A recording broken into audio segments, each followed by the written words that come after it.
Pernahkah kau ke toko buku, perpustakaan, atau taman bacaan?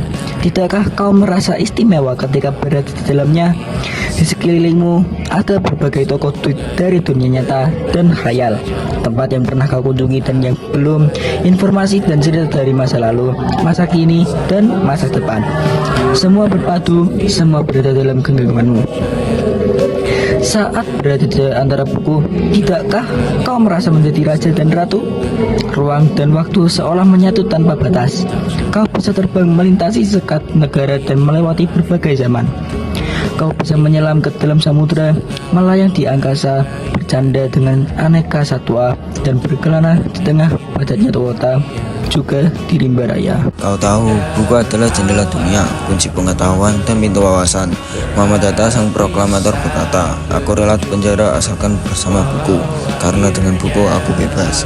Melalui buku, manusia terbebas dari ketidaktahuan. Tempat-tempat yang dipenuhi buku adalah harapan berkembangnya pengetahuan dan wawasan."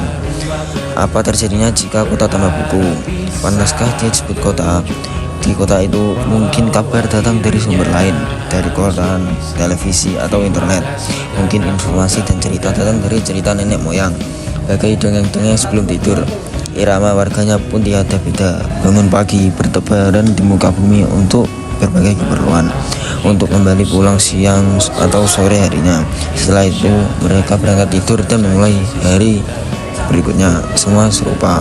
Di kota itu mungkin ada bangunan bernama perpustakaan. Di dalamnya buku-buku berderet dalam rak yang tak terjamah. Tiada tangan meraih dan membuka halaman demi halaman dengan sukacita. Mungkin juga ada tumpukan buku di sudut-sudut sekolah yang sepi dan berdebu, jarang dikunjungi, jarang dibaca. Buku-buku di sana terenggot tanpa nyawa. Bagaimana dengan kotamu? Mungkin kau tinggal di tengah kota yang megah, atau di gang sempit, di desa terpencil, di sisi pesisir pantai, atau di kaki gunung. Adakah perpustakaan, taman bacaan, atau toko buku di dekat rumahmu?